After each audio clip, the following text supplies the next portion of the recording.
지난주에 처음으로 숲 해설을 들었습니다. 한 분이 추천해서 들었는데요, 숲을 다니면서 가이드가 하나하나 설명을 해주는 것입니다. 이 설명을 듣고 숲을 보니까 숲과 나무가 전혀 다르게 보이더라고요. 새로워지더라고요. 근데 여러 가지 나무들에 대한 이야기를 하셨는데요, 한 나무에 대한 설명을 하고 있는데 요셉이 생각이 나는 것입니다. 사진을 준비했습니다. 이 나무인데요, 한 나무에 덩쿨 식물이 감아 올라가고 있습니다. 원래 이 덩쿨 식물은 감는 방향이 다 정해져 있다고 합니다. 칡나무는 항상 오른쪽으로 감고 자라기 때문에 오른쪽 방향 식물이라고 합니다. 반면에 등나무는 왼쪽으로 감고 자라기 때문에 왼쪽 방향 식물이라고 합니다. 그런데 이 두 나무가 각각 따로 있을 때는 크게 어려움이 없는데 한 나무를 지지대로 하고서 함께 자라날 때 문제가 생긴다고 합니다. 이 두 덩쿨나무가 서로 얽히면서요, 점점 더 강하게 누르면서 자라난다고 합니다. 이때 지지대가 되는 나무가 약하다, 그러면 이 지지대가 되는 나무가 죽어버린대요. 반면에 이 지지대가 되는 나무가 강하다, 그러면 먼저 감기 시작했던 안쪽에 있는 덩쿨나무가 죽게 되어진다고 합니다. 이런 모습 때문에요, 칡나무 갈자와 등나무 등자가 합쳐서 생겨난 단어가 갈등이라고 합니다. 서로 생각의 방향이 다를 때 갈등이 생겨난다라는 거죠. 근데 이 갈등을 방치하면 아픔이 생겨집니다. 이 아픔이 점점 심해지면 누군가를 죽이게 되고 또 때로는 자기를 죽이게 되는 그런 결과가 나온다라는 거죠. 근데 신방을 해서 보면요, 나무만 그런 게 아니에요. 실제로 많은 가정에서 이 갈등나무가 자라나고 있습니다. 고부 간의 갈등, 부부 간의 갈등, 부모와 자녀와의 갈등, 또 형제들 간의 갈등, 이런 갈등들이 없는 가정이 거의 없습니다. 특별히 이 갈등 나무가 자라나면서 만들어내는 아픔의 이야기들이 얼마나 가정에 많은지 모릅니다. 근데 요셉도요, 마찬가지였습니다. 요셉의 가정에는 깊은 갈등이 있었습니다. 불화와 편애가 만들어내는 갈등이었습니다. 이 갈등이 결국에는 관계를 깨뜨렸습니다. 요셉의 형들이 요셉을 배신하고 팔아버린 것입니다. 이 사건은 요셉에게 깊은 아픔을 만들어냈죠. 근데 요셉만 아픈 게 아니더라고요. 형들도 아픈 마음을 그대로 가지고 있었더라고요. 그러니까 피해자인 요셉에게 아픔이 있고 가해자인 형들에게도 아픔이 있었습니다. 요셉에게 있었던 아픔이 뭘까요? 요셉에게 있었던 아픔은 깊은 외로움입니다. 이 오늘 말씀을 보면 두 가지 표현을 보면 이것을 우리가 발견할 수가 있습니다. 하나는 요셉의 감정 표현입니다. 1절과 2절에 보면 요셉이 시종하는 자들 앞에서 그 정을 억제하지 못하여 소리질러 모든 사람을 자기에게서 물러가라 하고 그 형제들에게 자기를 알리니 그때에 그와 함께한 다른 사람이 없었더라. 요셉이 큰 소리로 우니 애굽 사람에게 들리며 바로의 궁중에 들리더라. 그 정을 억제하지 못했대요. 그뿐 아니죠. 큰 소리로 울었어요. 얼마나 크게 울었으면 바로의 궁정에서도 이 우는 소리가 들렸다고 합니다. 왜 이렇게까지 울고 있을까요? 외로움을 깊이 담아두었던 이 감정의 댐이 터져버렸기 때문입니다. 그만큼 외롭고 그만큼 그리웠다라는 것이죠. 또 하나, 요셉이 아버지를 표현하는 모습을 보면 얼마나 깊은 외로움이 있는지를 발견하게 되어집니다. 9절에서 11절을 보세요. 당신들은 속히 아버지께로 올라가서 아뢰기를 아버지의 아들 요셉의 말에 하나님이 나를 애굽 전국의 주로 세우셨으니 지체 말고 내게로 오사 아버지의 아들들과 아버지의 손자들과 아버지의 양과 소와 모든 소유가 고센 땅에 머물며 나와 가깝게 하소서. 흉년이 아직 5해가 있으니 내가 거기서 아버지를 봉양하리이다. 아버지와 아버지의 가족과 아버지께 속한 모든 사람에게 부족함이 없도록 하겠나이다 하더라고 전하소서. 짧은 3절이거든요. 이 3절에 지금 아버지가 몇 번 나와요? 9번 나옵니다. 9번. 아버지에 대한 폭풍 표현이에요. 그냥 아버지라는 말이 없어도 될 수 있는 표현들을 전부 다 아버지를 붙여가지고 표현을 하고 있습니다. 왜 이렇게 요셉이 아버지에 대한 표현을 폭풍처럼 하고 있을까요? 요셉이 가장 만나고 싶어하는 사람, 아버지입니다. 요셉을 가장 깊이 사랑해 주었던 사람, 아버지인 것이죠. 요셉은 다른 어떤 사람보다 아버지를 향한 그리움이 깊이 마음에 드리워져 있습니다. 겉으로 보기에는요, 총리예요. 좋은 아내와 결혼했습니다. 아들도 2이나 낳았어요. 단란하고 행복한 가정처럼 보여요. 근데 속 하나 거풀을 벗겨보니까 무슨 일이 발생했어요? 마음 깊은 곳에 자리 잡고 있는 외로움이 드러나고 있다라는 거죠. 언젠가요, 한 분이 마더 테레사에게 이런 질문을 했다고 합니다. 여태까지 본 최악의 질병이 무엇입니까? 암입니까? 루푸스입니까? 희귀병들을 생각하면서 이런 질문을 한 거예요. 그런데 그녀가 이렇게 대답을 했습니다. 여태까지 내가 본 최악의 질병은 외로움입니다. 피해자인 요셉은요, 마더 테레사가 얘기하는 가장 심각한 질병인 이 외로움으로 아파하고 있었다라는 것을 우리가 알 수 있는 것이죠. 반면에 요셉의 형들은 가해자입니다. 가해자는 아픔이 없을 것 같잖아요. 근데 가해자인 요셉의 형들도 아픔이 있었습니다. 그들의 아픔이 뭘까요? 죄의식입니다. 죄의식. 이 창세기의 말씀을 보면요, 이 죄의식이 요셉의 형들에게 적어도 3번이나 드러나고 있습니다. 첫 번째 드러나는 게 창세기 42장 21절 말씀입니다. 그들이 서로 말하되 우리가 아우의 일로 말미암아 범죄하였도다.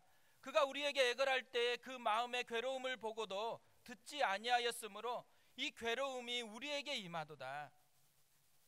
처음으로 애굽 땅에 곡식 구하러 왔거든요. 근데 스파이로 몰려서 감옥에 갇혔습니다. 이 감옥에서 풀어주면서 한 명을 남기고 동생 데리고 와가지고 막내 데리고 와서 스파이가 아닌 것을 증명하라고 하자마자 이들이 이 말을 한 것이에요. 우리가 아우의 일로 말미암아 범죄하였도다. 그가 우리에게 애걸할 때에 그 마음의 괴로움을 보고도 듣지 아니하였으므로 이 괴로움이 우리에게 임하도다. 왜 여기서 자신의 죄를 이렇게 표현하고 있을까요?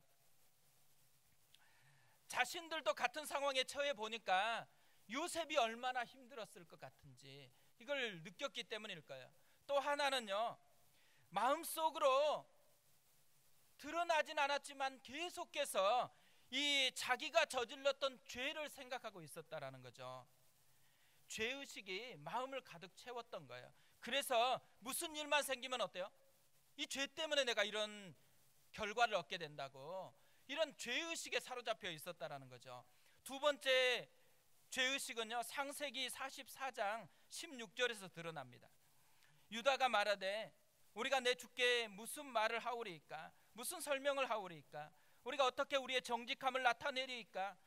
하나님이 종들의 죄악을 찾으셨으니 우리와 이 잔이 발견된 자가 다 내 주의 노예가 되겠나이다. 두 번째 곡식을 받으러 왔습니다. 베냐민이 감옥에 갇힐 위기에 처한 거예요. 그때 유다가 고백한 말이 이것이에요. 유다는요, 자기 결백을 증명하는 것을 포기하고 대신에 지금 하나님이 종들의 죄악을 찾아내셨다고 그렇게 표현을 하고 있습니다. 그러니까 단순히 요셉에게 잘못했다라는 게 아니에요. 단순히 사람에게 잘못한 게 아니고 하나님께 죄를 지은 것처럼 하나님이 내 죄를 찾으셨다고 그렇게 고백하고 있습니다. 마지막 세 번째로는요, 아버지의 장례를 치른 후에 나타납니다. 창세기 50장 16절 17절입니다. 요셉에게 말을 전하여 이르되 당신의 아버지가 돌아가시기 전에 명령하여 이르시기를 너희는 이같이 요셉에게 이르라 내 형들이 내게 악을 행하였을지라도 이제 바라건대 그들의 허물과 죄를 용서하라 하셨나니 당신 아버지의 하나님의 종들인 우리 죄를 이제 용서하소서 하매 요셉이 그들이 그에게 하는 말을 들을 때에 울었더라. 이미 용서했잖아요. 이미 용서했는데 아버지가 죽자마자 형들 마음속에 또 뭐가 찾아왔어요? 용서 다 했는데도 멀고하고 두려움이 찾아왔어요. 왜 두려워요? 왜 다시 두려워해요? 죄의식이 끄는 힘이 이렇게 강력하고 이렇게 파괴적이다라는 것을 우리에게 보여주는 것이죠. 깨진 관계는요, 한쪽만 아픈 것 같잖아요. 그렇지 않아요. 둘 다 깊은 아픔을 만들어낸다라는 것입니다.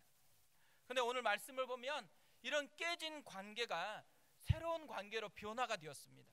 15절을 보세요. 요셉이 또 형들과 입맞추고 안고 우니 형들이 그제서야 요셉과 말하니라. 배신하고 팔았던 형들이잖아요. 그런데 이 원수 같은 관계가 서로 입을 맞추고 서로 안고 우는 새로운 관계가 되었습니다. 이 말씀을 보면서요, 진짜 우리와 하나님의 관계가 이 말씀처럼 됐으면 좋겠다라는 생각이 들더라고요. 오늘 예배를 드리잖아요. 코로나 바이러스 때문에 많은 마음의 불편함이 있잖아요. 그런데요, 하나님과 우리 사이에 거리감이 있는데도 불구하고 불편하지 않았을 때가 많았을 거예요. 하나님께서 우리를 예배로 부르시죠. 예배로 부르시면서 우리와 어떻게 하기를 원하는 거예요? 서로 입맞추고 안고 우니라. 하나님이 진짜 우리를 끌어안고 내가 너를 기다렸다, 오래도록 기다렸다, 사랑한다, 이것을 다시 누리기를 원하신다라는 것이죠. 하나님과 우리의 관계만 이게 필요할까요? 가정에서도 이게 필요합니다. 깨진 가정이다. 그러면 다시 그 깨진 가정 위에 서로 안고 우는 그런 새로운 관계가 되는 축복이 임했으면 좋겠습니다. 특별히 이 나라 이 민족 진짜 깨지고 갈라져 있습니다. 곳곳이 갈라져 있는데 이 갈라진 하나하나가 주의 은혜로 말미암아서 다시 새로운 관계로 회복되어지는 그런 은혜가 있다 그러면 얼마나 좋을까요? 이런 은혜가 우리에게 찾아왔으면 좋겠습니다. 어떻게 하면 이런 일이 가능할까요? 오늘 말씀을 통해서요, 요셉에게 좀 배웠으면 좋겠습니다. 요셉이 새로운 관계를 만들어냈던 비결, 그것을 좀 살펴볼 건데요, 두 가지입니다. 첫 번째로는 요셉이 새로운 관계를 만들어냈던 것은 용서하는 용기를 내었기 때문입니다. 간디가요, 용서에 대해서 이런 유명한 말을 했습니다. 약한 자는 절대 누군가를 용서할 수 없다. 용서는 강한 자의 특권이다. 강한 자가 누구일까요? 힘이 센 사람이 아닙니다. 권력을 가진 사람이 아니에요. 강한 사람은 용서하는 용기를 내는 사람입니다. 요셉이 그런 사람이었어요. 3절을 보세요. 요셉이 그 형들에게 이르되 나는 요셉이라 내 아버지께서 아직 살아 계시니까 형들이 그 앞에서 놀라서 대답하지 못하더라. 15절도 보세요. 요셉이 또 형들과 입맞추며 안고 우니 형들이 그제서야 요셉과 말하니라. 이 두 가지의 말씀에 공통점이 하나 있어요. 어떤 것일까요? 형들이 용서를 먼저 구한 것이 아니라는 거예요. 형들은 놀라서 대답하지도 못했어요. 형들은 두려워서 가까이 다가가지도 못하고 머뭇거리고만 있었습니다. 대신에 요셉이 적극적으로 형들에게 다가가서 새로운 관계를 만들어내고 있다라는 것이죠.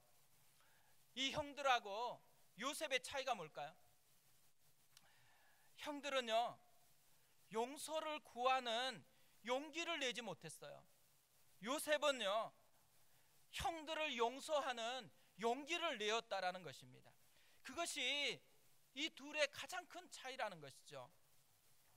내 마음을 찢는 우는 사자를 몰아내라, 이런 제목의 책이 있어요.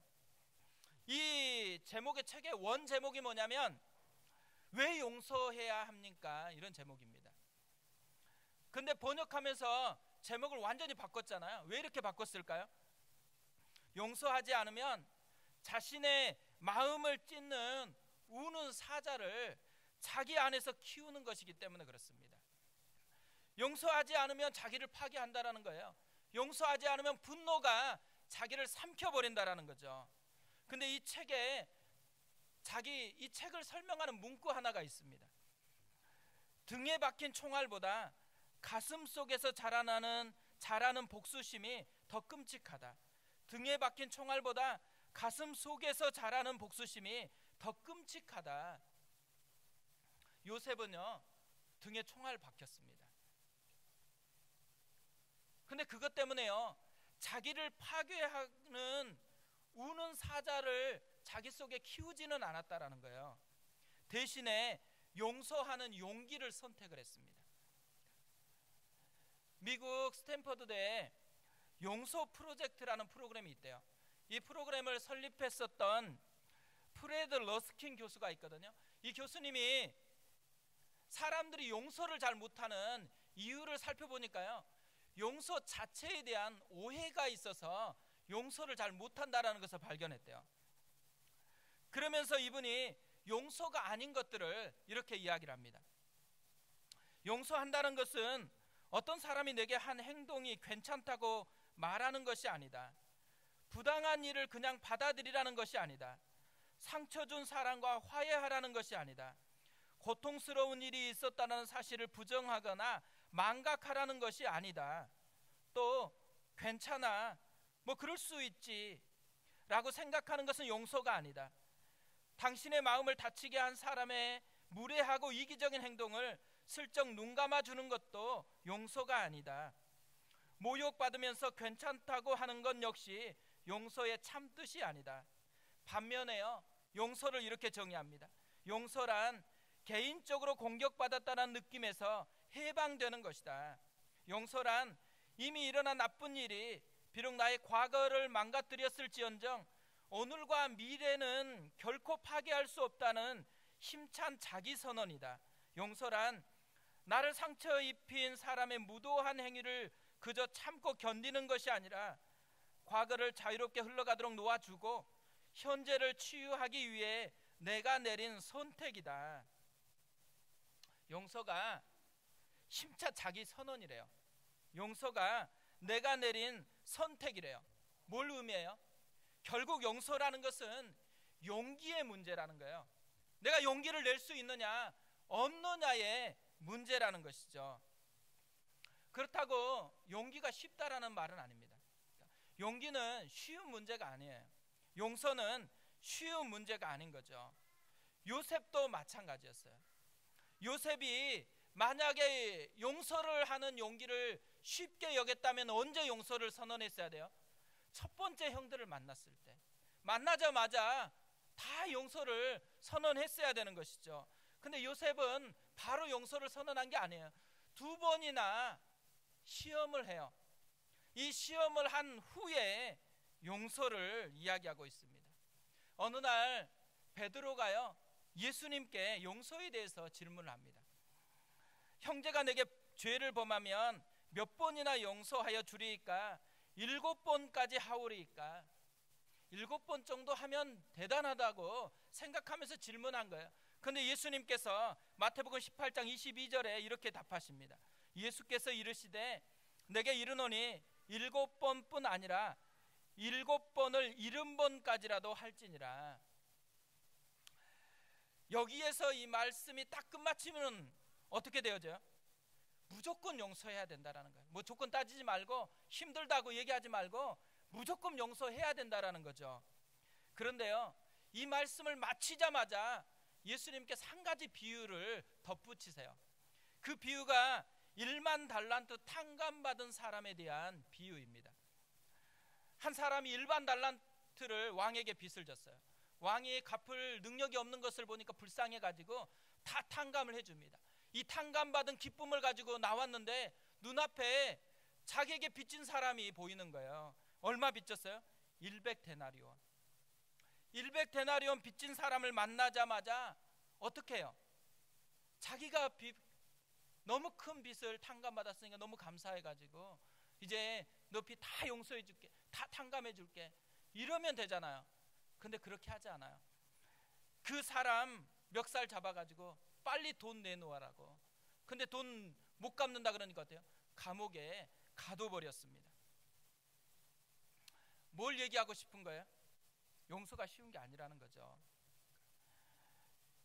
용서하는 용기는요, 그냥 되는 게 아니라는 거예요. 용서하려면 반드시 용기를 내는 것을 선택해야 된다는 거죠.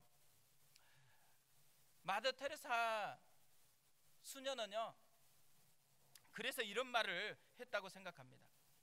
서로 갈등을 겪고 있는 부부들에게 어떤 충고를 해달라고 요청받을 때마다 저는 이렇게 말합니다. 기도하고 용서하십시오. 그리고 폭력적인 부모 아래서 자란 젊은이에게도 저는 말합니다.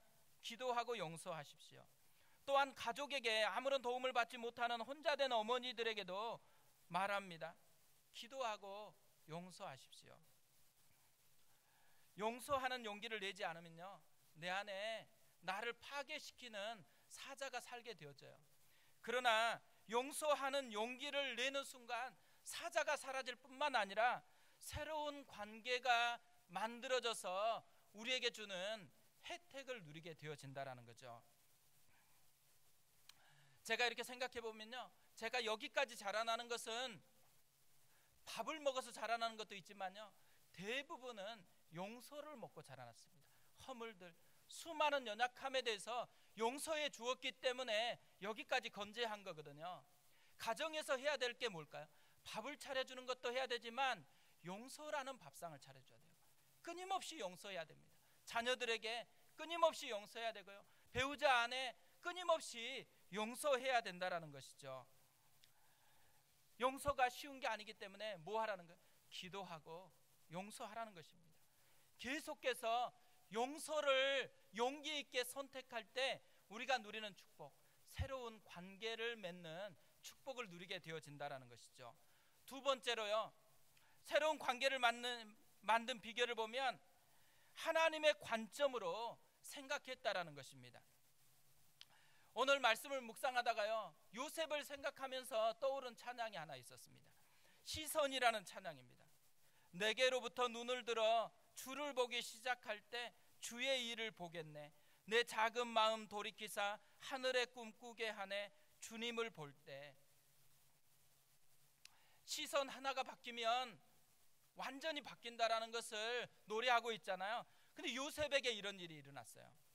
요셉의 관점이 바뀌기 시작했습니다. 요셉이 형들을 용서할 수 있었던 비결, 용서할 수 있는 용기를 선택할 수 있는 비결이 뭐냐면 관점이 바뀌는 것에 있었어요. 4절 5절을 보세요. 요셉이 형들에게 이르되 내게로 가까이 오소서. 그들이 가까이 가니 이르되 나는 당신들의 아우 요셉이니 당신들의 애굽의 판자라. 당신들이 나를 이곳에 팔았다고 해서 근심하지 마소서. 한탄하지 마소서. 하나님이 생명을 구원하시려고 나를 당신들보다 먼저 보내셨나이다. 이렇게 얘기하고 난 뒤에 한 번 더 강조를 해요. 7절 8절입니다. 하나님이 큰 구원으로 당신들의 생명을 보존하고 당신들의 후손을 세상에 두시려고 나를 당신들보다 먼저 보내셨나니 그런즉 나를 이리로 보낸 이는 당신들이 아니요 하나님이시라. 하나님이 나를 바로에게 아버지로 삼으시고 그 온 집의 주로 삼으시며 애굽 온 땅의 통치자로 삼으셨나이다. 애굽에서 있는 이 요셉의 고백, 요셉이 두 가지를 강조하고 있어요. 하나는 하나님이 보내셨다라는 거예요. 또 하나는 하나님께서 하실 일이 있어서 보내셨다라고 강조를 하고 있습니다. 요셉은요, 형들이 팔려서 왔어요. 그런데 요셉은 이 상황을 지금 하나님의 관점으로 재해석해서 바라보고 있다라는 거죠. 자신은 팔려온 사람이 아니라는 거예요. 자신은 하나님의 사명이 있어서 보냄받은 사람이라고 그렇게 이야기를 하고 있습니다. 이것이 요셉을 새롭게 바꾸어 놓았어요. 하나님의 관점으로 생각하는 것이요, 우리 삶을 새롭게 변화시키는 능력이 되어진다는 거죠. 집에서 보면요, 아이들이 다툴 때가 종종 있습니다. 두 딸들이 종종 다투어요. 근데 제가 보니까요, 다 사소한 것 때문에 다퉈요. 뭐 하나님 나라를 위해서 기도하면서 다투는 일이 없습니다. 민족 복음화 뭐 그런 것 때문에 다투는 거 없어요. 근데 다 놀아줘. 안 돼. 내 것 만지지 마. 다툼이 다 사소한 것이에요. 애들이 다툴 때마다 제가 꼭 한마디 사자성어 외치는 말이 있습니다. 소탐대실. 소탐대실. 그리고 물어요. 이게 소니 대니? 그럼 다 소라고 그렇게 인정을 해요. 대를 붙들어야 된다고. 요셉이요, 충분히 힘이 있었거든요. 총리잖아요. 언제든지 자신의 상한 감정을 다 해소할 수 있는 능력이 있었어요. 근데 요셉은 소탐대실을 하지 않았습니다. 자기 감정을 해소하는 이 소를 버렸어요. 대신에 하나님의 꿈이라는 대를 붙들었다라는 거죠. 요셉이요, 이렇게 하나님의 꿈이라는 대를 붙들 수 있었던 힘의 근원 어디에 있어요? 자기 관점에서 상황을 바라보지 않고 하나님의 관점에서 상황을 바라보는 것이었습니다. 요셉이 아마 끊임없이 생각했겠죠. 이렇게 팔려와 가지고 노예 생활을 하면서 감옥에서 얼마나 생각하고 또 생각했겠어요. 그러다가 어느 지점에선가 내게로부터 눈을 들어 하나님을 바라보기 시작한 거예요. 그때에 요셉에게 자유가 찾아온 거죠. 그때 요셉에게 능력이 임했다라는 것입니다. 그래서 깨진 관계를 회복할 수 있는 힘을 그가 비축할 수 있었던 것입니다. 하나님은요, 깨진 관계를 원하시는 분이 아니세요. 오히려 이 깨진 관계를 통해서라도 새로운 역사를 만들기를 원하는 것이 하나님의 마음입니다. 사람들이요, 깨진 관계를 회복할 능력이 없는 거예요. 특별히 하나님과 깨진 관계를 회복할 능력이 전혀 없는 거예요. 또 사람과 사람 사이에 깨진 관계를 회복할 능력이 없는 거예요. 그래서 어떻게 해요? 하나님이 직접 찾아왔어요. 그리고 그 능력을 상실하게 했던 모든 죄를 대신 담당해서 십자가에서 죽으셨습니다. 그래서 십자가가 우리의 화평이 되게 만들었어요.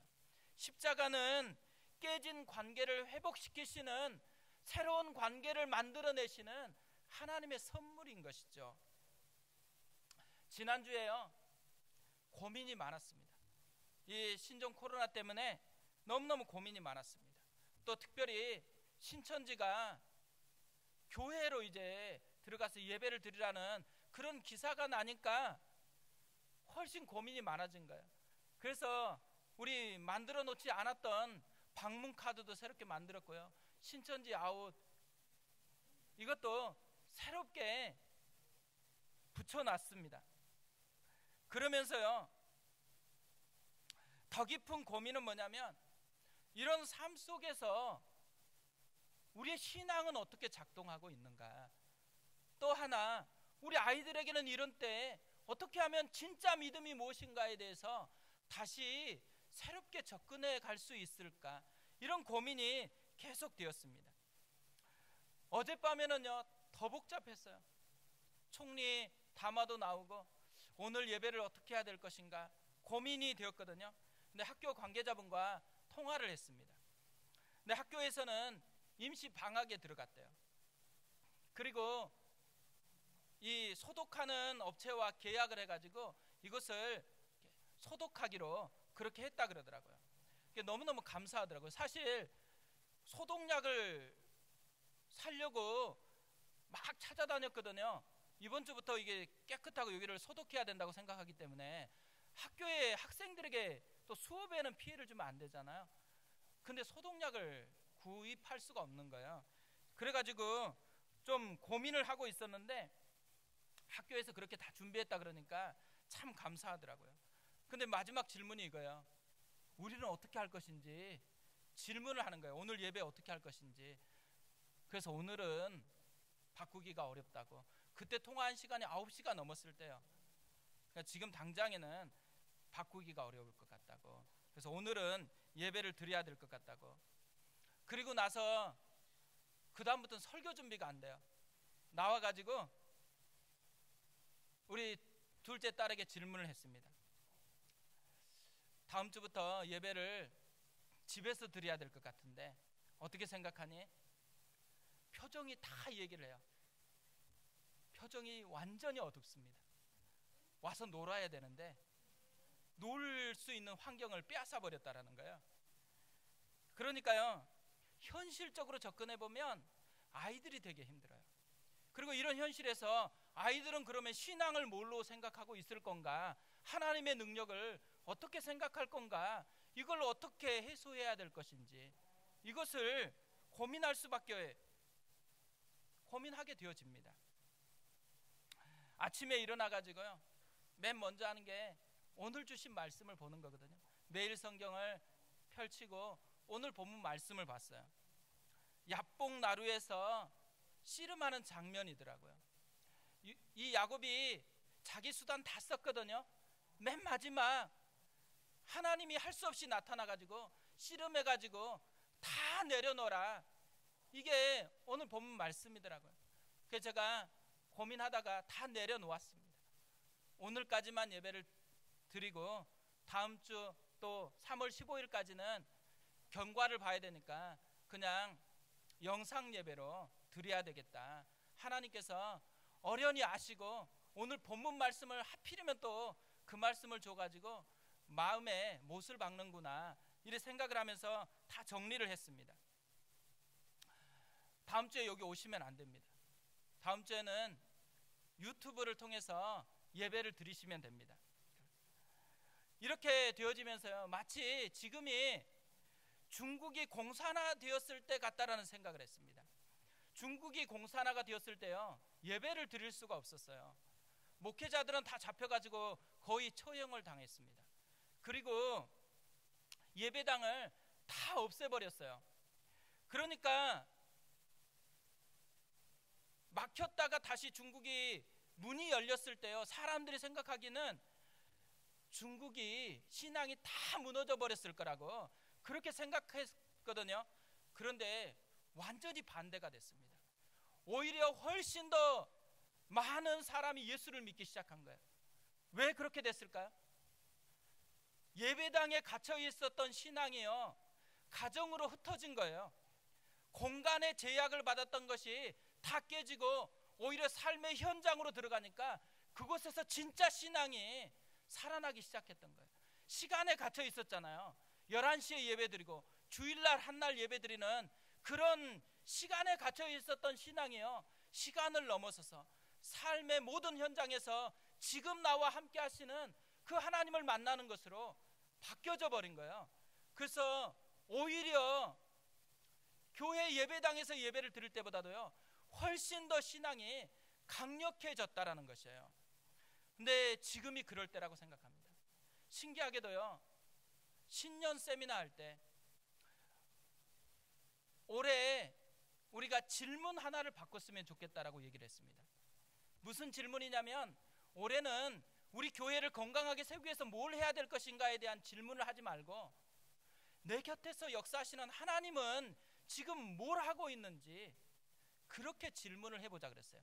교회에서 하나님으로 질문을 바꿔보자라는 거죠. 근데 지금이 그때입니다. 지금은 우리의 삶에서 내 삶에 동행하시는 하나님이 나에게 어떤 일을 하고 있는지를 지금 물어야 되는 그 타이밍이라는 거죠. 하나님을요 바라보아야 되는 거예요. 그래서 만든 것이 하나님을 바라보는 시간이에요. 주보 간지에 하나님을 바라보는 시간을 갖자라는 이 운동을 집어넣어 놨습니다. 환경을 다스리시는 하나님을 바라보는 신앙 근육 키우기 운동입니다. 매일매일 우리가 하나님을 바라봐야 되는, 순간순간 바라봐야 되지만 그렇게 안 되니까 매일 한 번 정도는 하나님을 바라볼 수 있도록 교회에서 좀 도와주려고 하는 거예요. 하늘꿈 교회에 카카오톡 채널이 있습니다. 이 채널은 밑에 보면 이 QR코드가 있잖아요. 이 QR코드를 찍으면은 그 채널이 나와요. 그때 등록만 하시면 그 채널로 연결이 되어집니다. 그러면 이 채널에 매일 오후 8시 때에 맞추어서 시편 묵상과 기도 제목, 그리고 가정에서 나눌 수 있는 나눔거리 하나, 이것을 보내드리려고 합니다. 그래서 이제 신앙을 가정에서 다시 세워갔으면 좋겠습니다. 우리 아이들과 이때가 진짜 하나님을 힘입어야 될 때이잖아요. 그래서 가정에서 하나의 말씀을 가지고 하나님 앞에 나아갔으면 좋겠어요. 근데 왜 시편 말씀을 선택했을까요? 많은 말씀이 있는데요, 왜 시편을 선택했냐면 시편이요 종교개혁을 일으켰던 마틴 루터에게 굉장히 큰 힘이 되었던 말씀이더라고요. 그래서 루터는 이 시편을 미니 바이블이라고 그렇게 불렀습니다. 루터뿐 아니에요. 칼빈도요 이 시편을 힘입어서 종교개혁의 그 어려운 파도를 타고 넘었더라고요. 그래서 칼빈은 이 시편을 예배자의 필수품이라고 그렇게 이야기를 했습니다. 종교개혁 당시에 얼마나 힘들었겠어요. 근데 그 힘든 위기를 극복하게 했던 힘을 이 시편 묵상에서 받았다라는 거예요. 종교개혁자들만 그런 게 아닙니다. 요즘 살아가는 우리들도 그런 사람들이 있어요. 팀 켈러 목사님의 아내인 캐시 켈러 사모님은요 오래도록 투병을 했거든요. 이 투병을 넉넉하게 이기게 했었던 힘이 시편 묵상에 있다고 그렇게 고백을 하고 있습니다. 힘들 때 마음과 마음의 소리를 울려 퍼지게 하는 이 시편이 우리에게 힘이 되어 준다라는 것이죠. 그래서 이번 한 주간 시편을 통해서 하나님을 바라봤으면 좋겠고요, 기도하면서 하나님께 집중했으면 좋겠습니다.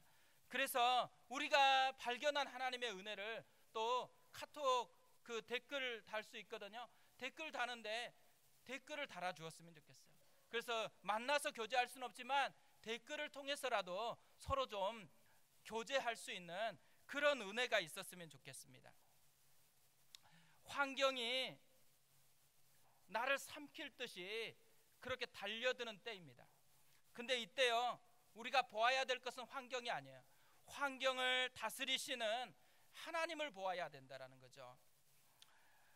말씀을 통해서, 기도를 통해서 하나님을 바라보는 그 은혜가 있었으면 좋겠습니다.